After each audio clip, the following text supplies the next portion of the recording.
1부 예배는 제가 말씀으로 인도하고 2부 예배는 필리핀의 쓰레기 더미 가운데 정말 힘들고 어렵게 하루하루를 버텨나가는 그런 가운데 거기에 현장에 들어가서 선교 사역을 한 지 약 30년 정도가 된 우리 김숙향 선교사님이 오셔서 말씀을 증거하시는데요.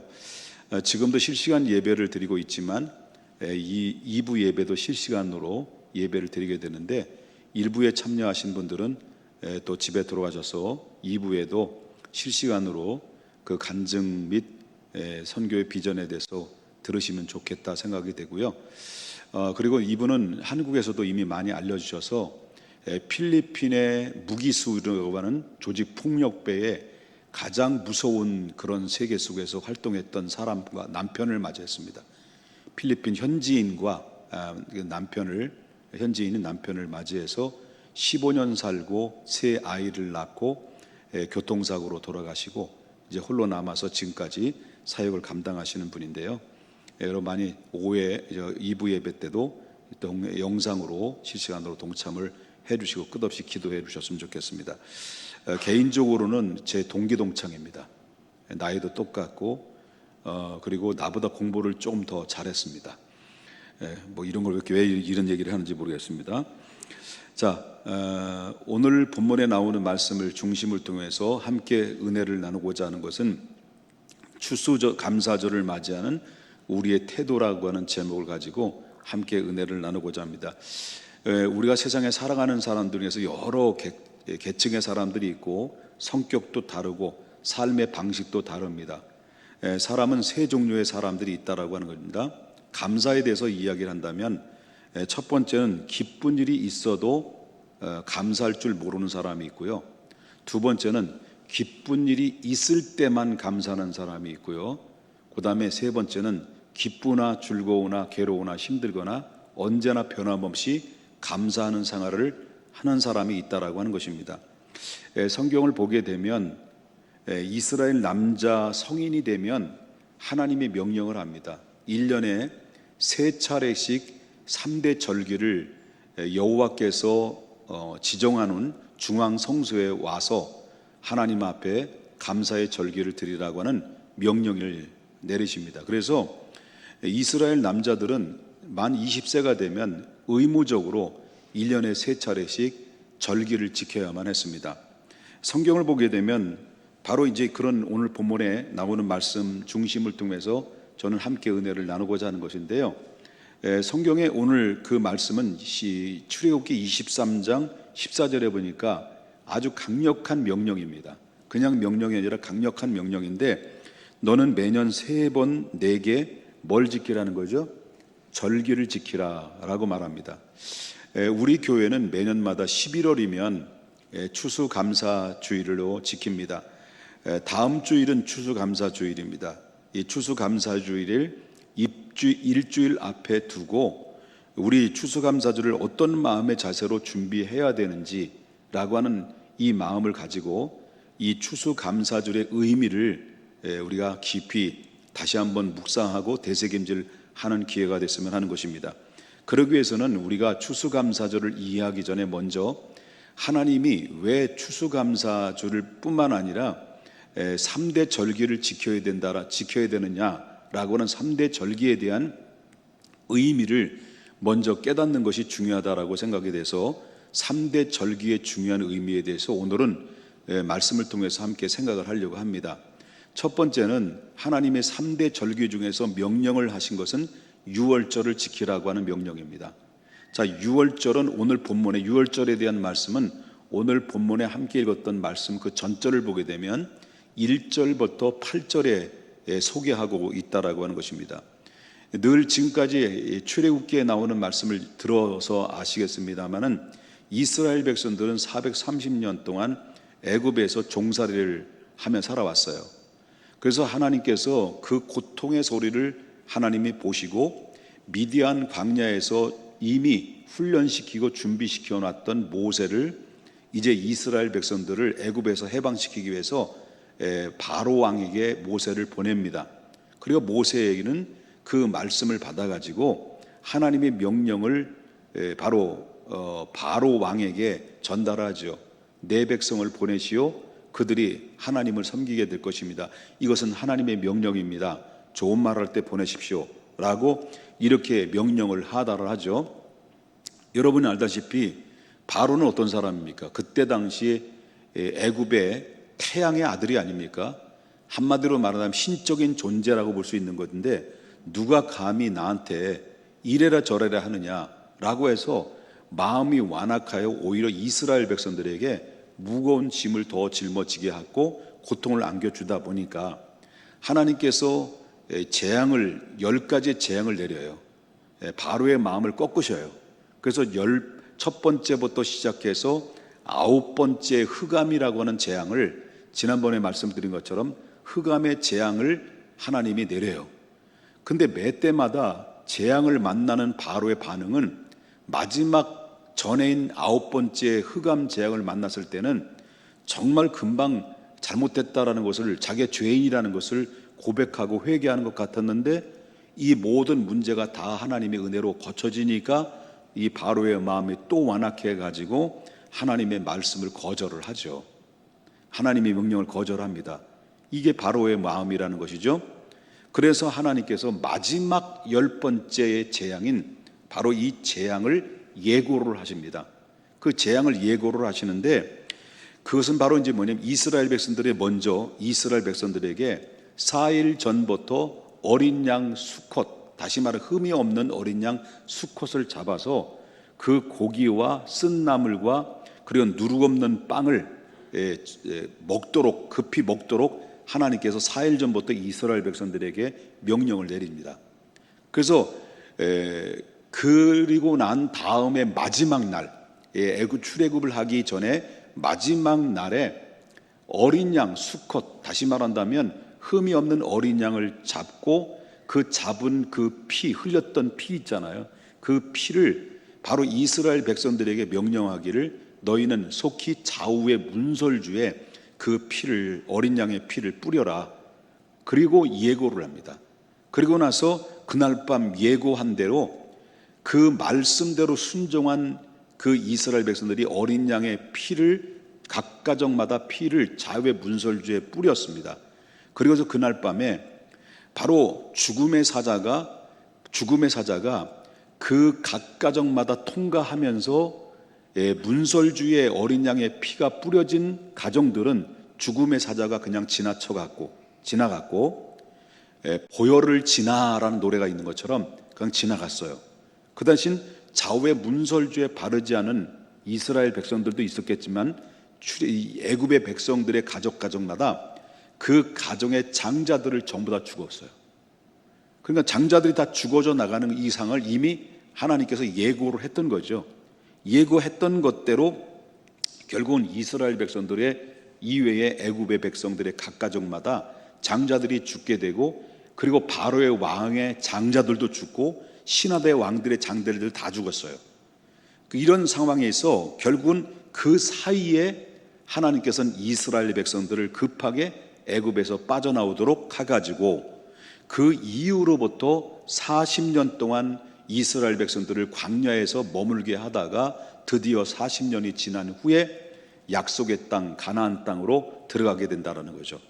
그리고 가나안 땅에 들어가기 전에 하나님께서 모세를 향해서 3대 절기를 지키라고 하는 이 말씀을 오늘 이야기를 하고 있다라고 하는 것이죠.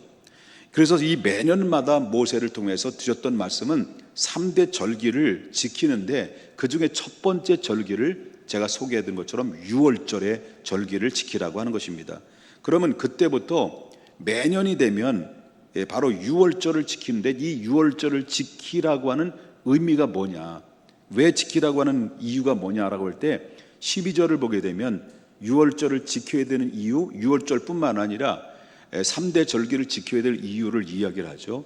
그 12절 보겠습니다. 12절. 너는 애굽에서 종이 되었던 것을 어떻게 하라는 거예요? 기억하고 이 규례를 지켜 행할지니라. 여러분, 우리나라도 8.15 광복절이 있잖아요. 광복절은 뭐예요? 왜 자꾸 지키는 겁니까? 왜 6.25 상전 이게 왜 자꾸 그 지키는 이유 뭡니까? 지난 과거의 아픈 기억들을 절대 잊어버리지 말자. 그리고 다시는 이런 전초를 밟지 않도록 하자라는 의미에서, 상기하는 의미에서 이루어진 것처럼 바로 유월절을 지키는 것도 400년 동안 애굽에서 종살이로 고통스럽게 살았던 이스라엘 백성들을 구원해 주신 그 하나님의 초월적인 능력의 은혜를 절대 잊어버리지 마라. 너희들을 인도한 것은 누구냐? 기적처럼 인도하신 분이 누구냐? 살아계신 만군의 여호와, 유일하신 하나님 한 분 아니냐? 그러므로 너희는 유월절을 지킬 때마다 하나님이 너희들을 어떻게 인도하셨는지를, 기적처럼 인도하신 하나님의 은혜와 은총을 길이길이 기억하고 그 다음 세대까지 길이길이 전수를 하라고 하는 그런 말씀을 하고 있다라고 하는 것이죠. 저와 여러분이 여기서 간과하지 말아야 될 말씀이 있습니다. 간과하지 말아야 될 사실은, 그때 당시에 출애굽에 나왔을 때 흠없는 수컷 어린 양을 잡았잖아요. 그렇다면 그 흠없는 수컷 어린 양을 잡아서 그 피를 좌우의 문설주에 발랐으므로 그 피뿌림을 받았던 가정들은 전부 다 어떻게 됐던 거예요? 살았다는 거예요? 죽었다는 거예요? 헷갈리죠? 각 가정마다 어린 양의 피뿌림을 문설주에 발랐던 가정들은 죽음의 사자가 지나갔다는 거예요. 그 장자를 죽였다는 거예요. 지나갔다는 거잖아요. 지나갔다는 거예요. 그렇다면 그때 당시에 흠없는 어린 양의 희생과 그 피 흘렸던 그 피뿌림을, 피를 문설주에 발랐던 그 피는 누구를 예표하는 것일까요? 장차 인류를 구원하실 예수 그리스도, 세상 죄를 지고 가는, 그 모든 세상 죄를 짊어지고 가고 모든 인류의 죄를 대속에 피 흘려 돌아가실 예수 그리스도를 예표라는 걸 알아야 되는 겁니다. 이해되셨습니까? 그러므로 말미암아 세례 요한도 그 예수님이 당신에게 다가오는 그 예수님을 바라보면서 많은 사람들에게 예수님을 소개를 하죠. 그래서 요한복음 1장 29절에 뭐라고 나오냐면, 이튿날 요한이 예수께서 자기에게 나오심을 보고 이르되, 보라, 많은 사람들에게 보라. 그리고 이분을 소개해줘. 예수님을 향해 소개해줘. 뭐라고 소개합니까? 세상 죄를 지고 하는 하나님의 어린 양이로다. 그 세상 죄를 지고 한 하나님의 어린 양은 이미 바로 이스라엘 백성들이 출애굽했을 때 좌우의 문설주에 발랐던 어린 양, 희생된 그 어린 양이 훗날의 인류를 위해서 십자가의 대속에 피 흘려 돌아가실 그 예수 그리스도를 예표적 의미에서 보여준 사건이에요. 그렇기 때문에 출애굽의 사건은 모두가 다 어디에 집약되어 있습니까? 장차 오실 예수 그리스도에 대한 그 상황이 집약되어 있으므로 말미암아, 그래서 예수님께서도 당신의 몸에 대해서 이야기를 한 적이 있어요.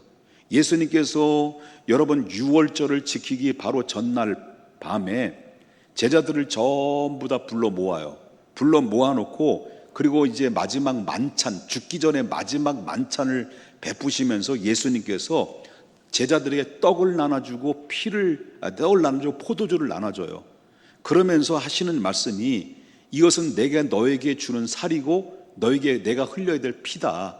그래서 이 떡을 주면서 이건 내 살이고, 잔을 주면서 이건 내 피다, 내가 흘려야 될 피다라고 하면서 요한복음 6장 55절에 내 살은 참된 양식이요 내 피는 참된 음료라, 이렇게 성찬 예식을 바로 행하시면서 이 당신의 몸이 유월절 어린 양이 희생됐던 어린 양과 동일한 표현들이었고, 그 어린 양의 피 흘려서 그 피를 좌우의 문설주에 뿌렸던 그 피는 앞으로 인류를 위해서 내가 내일 이맘때 앞으로 인류를 위해서 내가 흘려야 될 피다라고 하는 이 의미를 제자들에게 확실하게 심어줬다는 것을 보게 된다는 거죠. 그렇기 때문에 바로 출애굽의 당시에 유월절에 출애굽에 흘렸던 어린 양은 예수님의 십자가와 같은 맥락을 가지고 있는 구속사적인 의미에서 우리가 엿볼 수가 있다라고 하는 것입니다. 이해되신 겁니까, 여러분요? 그렇기 때문에 우리들은 어린 양 예수 그리스도로 말미암아 그의 살과 그의 피를 십자가에 대해 내어주시는 그 희생의 그 대가로 말미암아 저와 여러분이 인류를 구원의 반열에 세워질 때 저와 여러분의 이름도 구원의 반열에 세워지는 은혜와 은총을 입었는데, 이게 내가 행위로 얻은 것이 아니라 하나님이 여러분들을 은혜로 구원하신 하나님의 역사였다는 것을 기억해야 된다라고 하는 거예요. 그러므로 우리들은 이스라엘 백성들처럼 정말로 이스라엘 백성들을 애굽에서 구원하셨던 것처럼 인류의 세상 속에 있었던 우리들을 구원하시기 위해서 십자가의 죽으심을 기꺼이 정말 감내하셨던 예수 그리스도를 바라보면서 그 은혜와 구속을 이 절기를 지키면서 절대 잊지 말고 다시 기억하고 하나님과 멀어진 관계를 다시 회복할 수 있는 유기적인 관계를 가질 수 있는 이 절기를 통해서 접촉점이 될 수 있는 귀한 시간들이 되라고 하는 의미에서 오늘 성경에서는 유월절의 의미를 소개해주고 있다라고 하는 것입니다.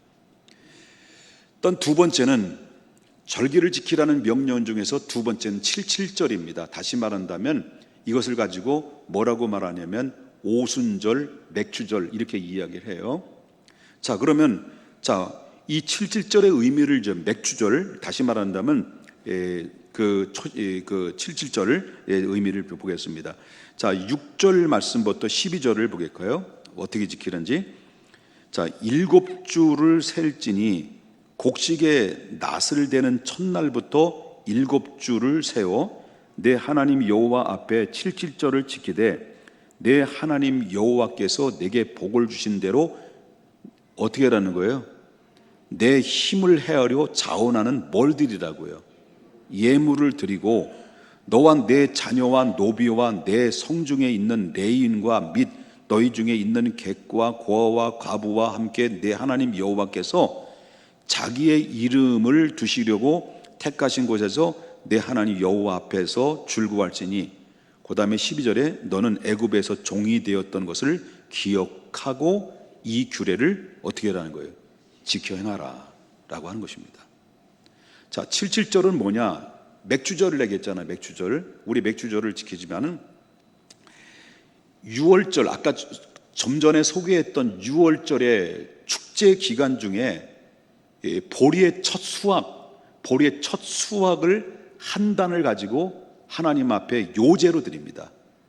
하나님 앞에 요제를 드리는데, 요제를 하나님 앞에 드리고 난 다음 날부터 바로 뭐냐면 7주, 그럼 77이 49잖아요.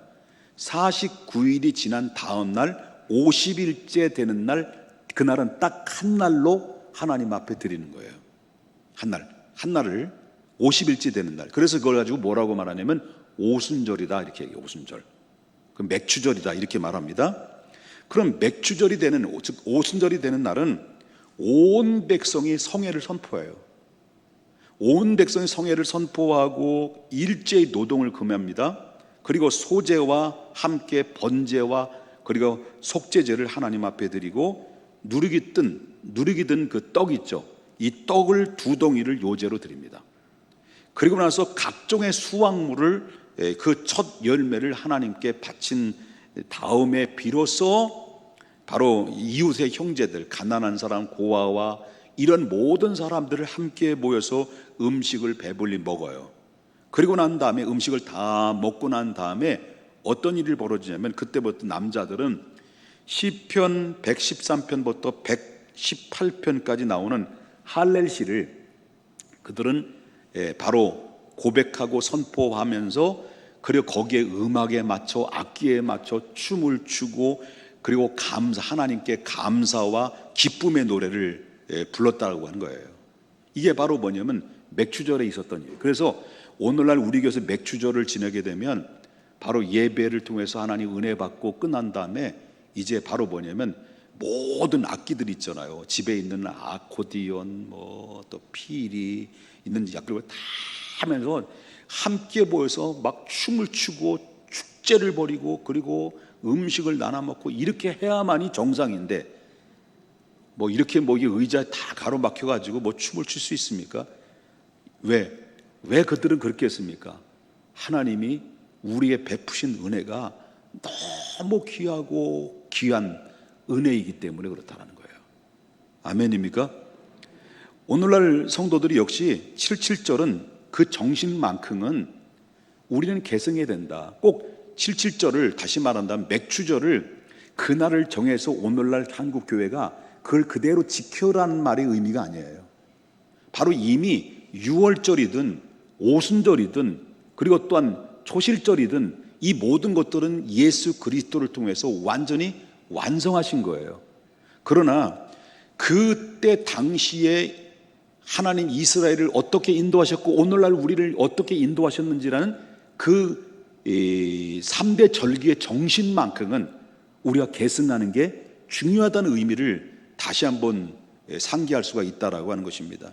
그러므로 말미암아 77절을 정신만큼은 우리가 계승해야 되는데 우리가 가지고 있는 건강, 우리가 가지고 있는 물질, 그리고 또한 가정, 내 자녀들, 사업, 그리고 내 생명까지 오직 하나님이 정말 은혜와 축복으로 말미암아 주어진 것들이라는 것을 인정하고 감사를 드리는 것이 그것이 바로 뭐냐? 이게 바로 오순절. 다시 말한다고 한다면 이 77절의 의미를 가지고 있다라고 하는 것입니다. 그러면 오순절은 예수님과의 어떤 관계가 있을까요?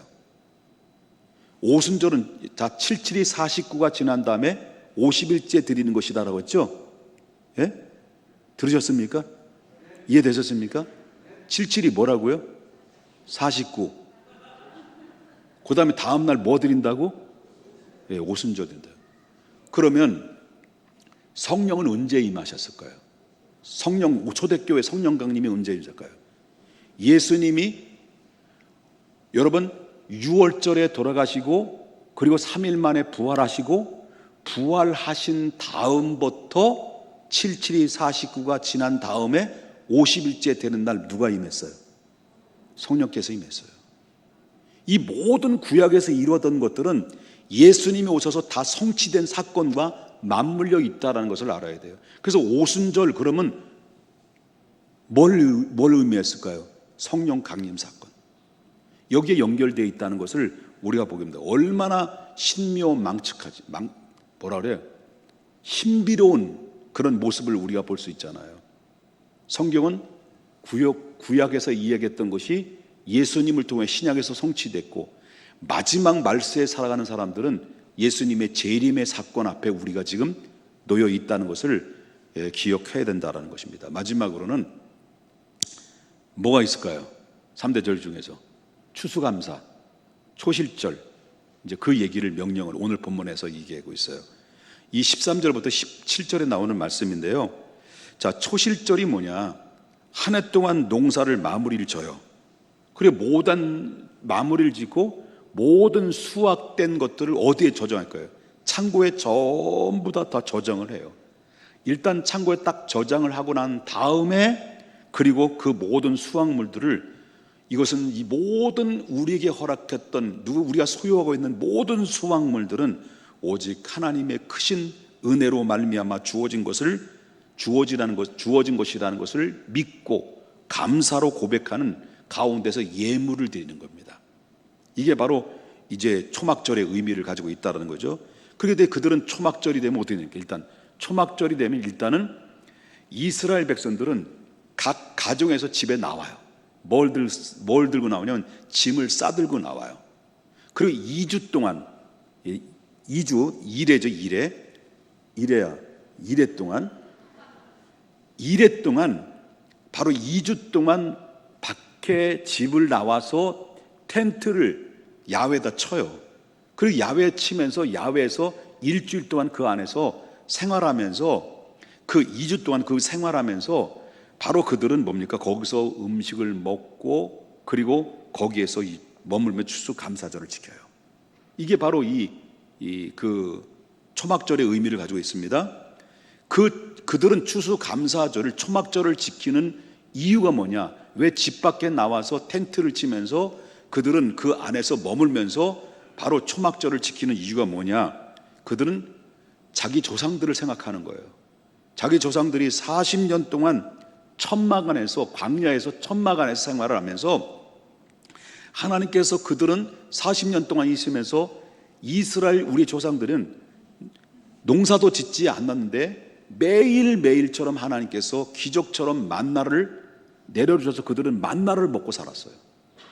그리고 그뿐만 아니라 밤에는 불기둥과 낮에는 구름기둥으로 그들을 인도해 주셨고, 그리고 신발이 헤어지지 아니하시고, 그리고 또한 때로는 적들로부터 보호를 해줬어요. 이 모든 것들이 전부 다 누가 하신 거예요? 이스라엘 백성들이 한 것이 아니라 하나님의 기적 같은 일들로 이스라엘 백성들을 40년 동안은 이끌어줘서 가나안 땅까지 오게 하셨다는 거죠. 그걸 기억하라는 거예요. 하나님이 여기까지 인도하셨고, 우리 조상들로부터 지금 우리가 이러한 축복을 받았던 역사를, 우리 조상들의 베푸셨던 하나님의 은혜를, 그것을 기억하면서 절대 우리가 교만하거나 오만해서는 안 된다. 그런 의미에서 지금 풍요로운 것이 내 능력으로, 내 힘으로 이루어진 것이 아니라 하나님이 우리 조상 때부터 하나님 기적같이 임했던 것처럼 오늘 나에게도 그 은혜를 있기 때문에 내가 오늘 나라는 존재가 있었다라고 하는 이런 사실을 고백하는 것이죠. 그래서 그들은 초막절을 지으면서 그 안에서 생활하면서 하나님 앞에 감사의, 추수의 감사의 예절을 지켜왔다라는 것을 보게 됩니다. 자, 우리는 때때로 지나온 삶을, 여정을 뒤돌아 보아야 된다는 거예요.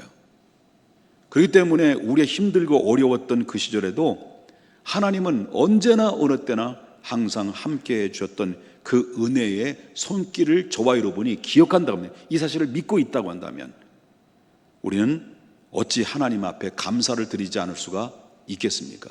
또 어찌 풍족함에도 있다 할지라도 결코 우리는 그 은혜를 기억하면 자만하거나 교만에 빠질 수가 없는 거예요.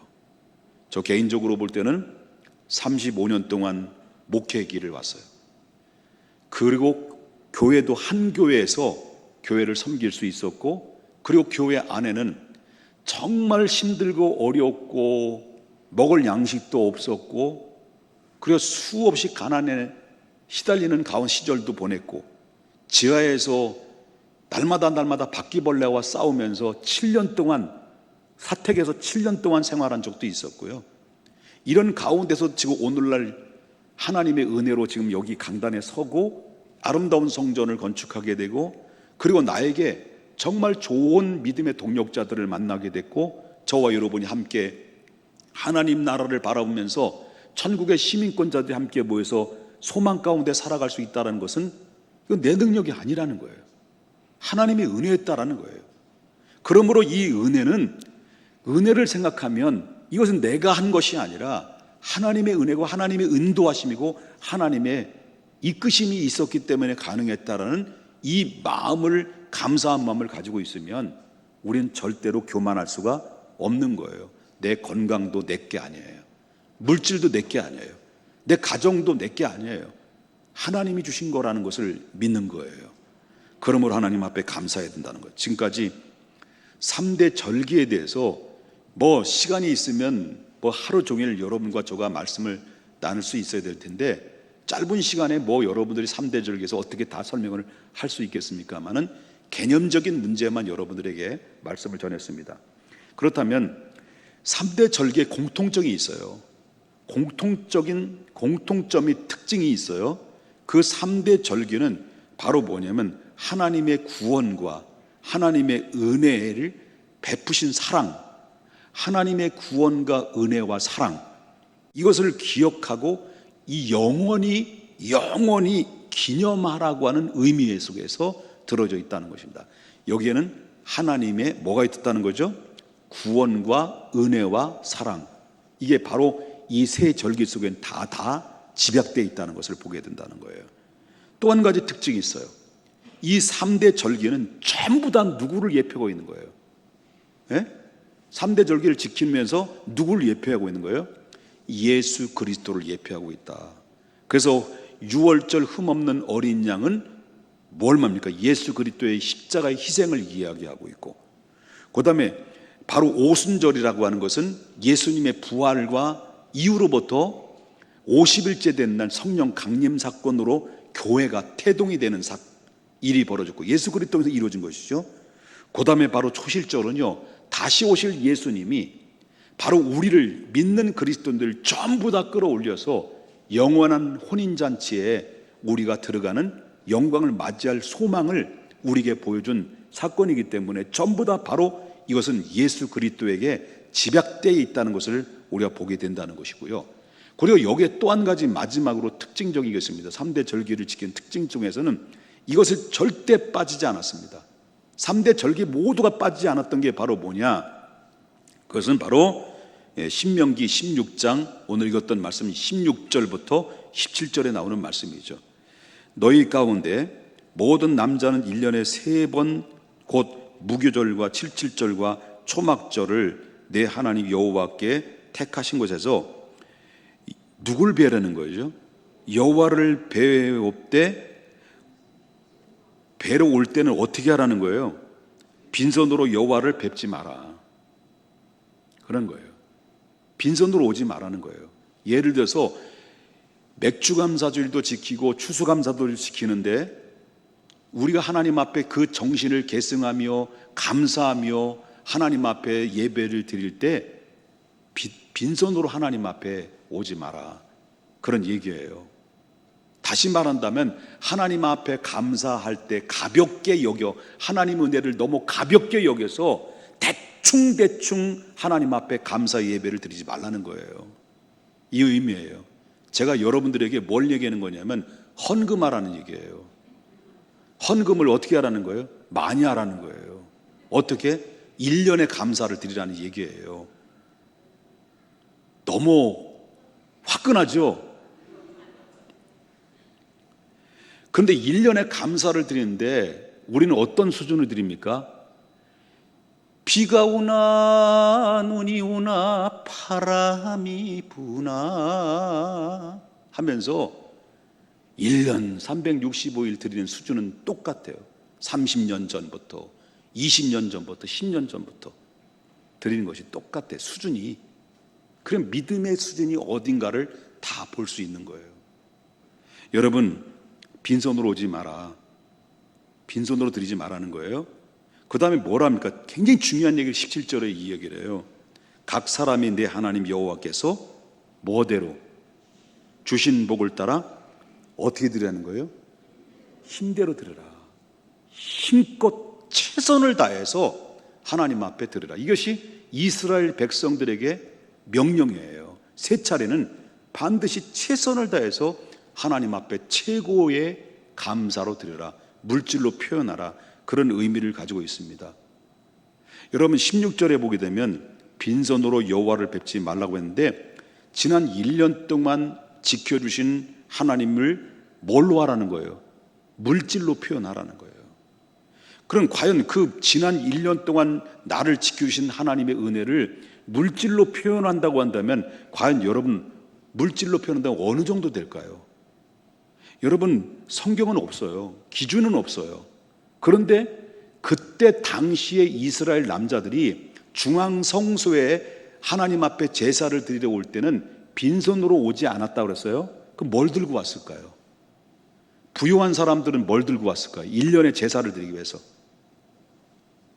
소가 있는 사람은 소를 끌고 왔을 것이고, 또 부유한 사람들은 양을 들고 왔을 것이고, 또 가난한 사람은 비둘기를 들고 왔을 겁니다. 빈손으로 온 사람 단 한 사람도 없어요. 그래서 하나님 여호와 앞에 감사제를 드렸어요. 그렇다면 오늘날에도 하나님 앞에 1년 동안 지나온 과거를 뒤돌아보고 오늘 우리를 인도하신 하나님 앞에 감사를 때 1년을 제사를 드릴 때 1년의 추수감사주를 드릴 때 우리는 어떤 마음으로 드려야 되겠습니까? 저는 저희 중앙교회에서 가장 많이 감사로 표현하자라는 것이 우리 목표예요. 그리고 우리 집사람하고 저하고는 제가 여러분들이 주는 사례비는 어느 정도 될까요? 감사한금 드리고 11조 드리고 남는 게 얼마나 될까요? 그럼에도 불구하고 넉넉하지 않지만 1년의 감사를 드리려고 다 못하죠. 하나님 앞에 최선을 다하려고 해요. 자, 이스라엘 백성들은 절기 때마다 송아지를 드렸어요. 1년의 제사를, 염소를 드렸어요. 그런데 송아지를 드릴 수 있는 사람이 뭘 들고 왔다는 거예요? 비둘기 한 마리를 들어왔다. 말이 되냐는 거예요. 그러니까 말이 안 되는 거예요. 그러면서 하나님 은혜 감사합니다, 나를 구원하신 은혜를 감사합니다, 이렇게 하나님 앞에 가볍게 감사하는 마음으로 표현한다? 그의 믿음의 고백의 진실일까? 아니에요. 여러분, 빌딩에 불이 났어. 불이 났는데 밑에서 공사를 해서 하는 인부 한 사람이 양팔을 팍 벌리고 뭘 받을 준비를 하는 거예요. 불이 나니까 인부들이 급하게 막 피해가지고 다 피했는데 그 위에 보니까 한 인부가 급하게 피하지 못한 거예요. 불은 활활 타오르고 그대로 남아있은 불에 타 죽게 되는 가운데 있을 때, 그때 밑에 있는 한 인부가 두 팔을 벌리면서 빨리 손짓을 하는 거예요. 그 도저히 감당하지 못하다가 그 인부가 그 위에서 뛰어내린 거예요. 그때 밑에서 손을 들고 있던 그 사람이 뛰어내린 사람을 받은 거예요. 받으면서 넘어지면서 바로 허리가 부러지고 그리고 다리가 부러져서 일생 동안 일어나지 못하는 불구자가 된 거예요. 그리고 뛰어내렸던 사람은 그 사람 때문에 구사일생으로 사는 거예요. 별로 다치지 않았어요. 그 대신 누가 다친 거예요? 밑에서 받았던 사람이 다친 거예요. 그러니까 이 사람은, 밑에서 받아줬던 그 사람은 구세일생으로 살았던 이 사람이 생명의 은인이에요. 그래서 이 사람은 너무너무 감사해서 불구자가 된 이 사람을 일생 동안 이 사람을 돌봐주고 그의 먹여 살려드리고 그들을 극진히 보살피면서 그 은혜를 보답하며 살았다는 거예요. 한 인간도 자기를 살리기 위해서 불구자가 된 그 사람을 감사하는 마음으로 일생 동안 그 사람을 보살피고 그리고 그를 삶을 책임져 줬는데, 우리는 뭐예요? 영원히 사망의 음침한 골짜기로 죽을 수밖에 없는 한 인간을 주님이 십자가의 대속에 피 흘려 죽으시고 우리를 그 안에서 건져주셔서 당신의 나라 영원한 시민권자로 나를 삼아주셨고, 죽은 다음에도 저 본향을 향해서 하나님 나라에 갈 수 있는 하나님의 은총과 특권을 허락해 주신 예수 그리스도에 대한 은혜와 감사의 보답이 우리는 얼마나 기억 속에 남아있고 그 감사의 보답에 대한 마음을 얼마나 간직하며 살아가느냐. 그래서 우리는 늘 잊어버린다는 거예요. 잊어버리기 때문에 우리는 절기를 지키는 거예요. 잊어버리기 때문에 추수감사주의를 이 기점을 통해서 하나님의 은혜를 다시 상기하고 다시는 그 하나님의 은혜를 망각하지 말고 남아있는 일생 동안 항상 이 감사절을 통해서 내 믿음을 다시 한번 불을 붙이고 하나님을 향해서 더욱더 천국을 향해서 바라보는 믿음이 다시 불이 끌어올릴 수 있는 그런 전환점이, 터닝 포인트가 바로 이 추수감사주를 통해서 이루어져야 된다는 거예요. 네, 그럴 줄 알았어요. 아멘 안 할 줄 알았어요. 사랑하는 여러분, 나를 한 사람 보잘것없는 인생을 구원하기 위해서 예수님은 십자가의 대속에 피 흘려 죽으셨고 어린 양의 보혈의 피를 뿌려서 내 마음에, 여러분의 마음에 피 뿌려줬어요. 이제는 심판의 사망의 그림자가 예수님의 보혈의 마음에 피 뿌린 자들은 우리에겐 지나가게 됐고 다시는 죄와 사망의 법에서 우리를 심판의 정죄로 받는 자가 아니라 바로 우리는 사망에서 생명을 얻었고 영생을 얻은 하나님의 백성으로 살아가는 가운데 추수감사주의를 일주일을 앞에 두고 우리 하나님 앞에 어떤 마음으로, 어떤 준비하는 자세로 하나님 앞에 드려야 될지를 오늘 말씀을 통해 잠시 생각을 하고 묵상을 해보았습니다. 사랑하는 여러분, 감사를 잃어버리지 마십시다. 옆에 분은 인사 나눌까요? 하나님께 감사를 잃어버리지 마십시다. 인사합시다. 기도하겠습니다. 우리에게 생명을 주신 예수님의 은혜를 생각하면서 한 주간 동안 묵상하고 감사하는 추수감사절이 될 수 있도록 인도해 주시옵소서. 그리고 모든 일에 감사할 수 있는 마음을 하나님 앞에 구하고 구할 때 우리의 마음속에 가장 행복한 은혜의 보장을 받을 수가 있음을 믿습니다. 하나님 감사를 드립니다. 그리고 또한 하나님 추수감사주의를 앞에 두고 우리 사랑하는 모든 성도님들이 하나님 이 귀한 시간에 예물을 올려놓습니다.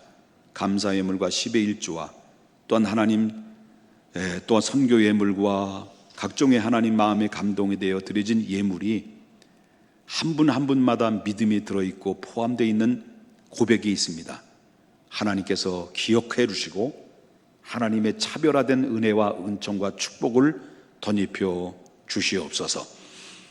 질병과 사투를 벌이고 있는 사랑하는 환우들을 한 분 한 분마다 기억해 주시고 치료의 광설을 비춰주심으로 말미암아 생명을 연장시켜 주시고 하나님 아버지 그럼에도 불구하고 하나님 나라에 대한 소망을 잃어버리지 않게 하여 주시옵소서. 물질이 쓰이는 곳에 하나님의 영광이 드러나기를 간절히 열망하며 그리스도 예수님의 거룩하신 이름으로 축복하며 기도 올리옵나이다. 아멘.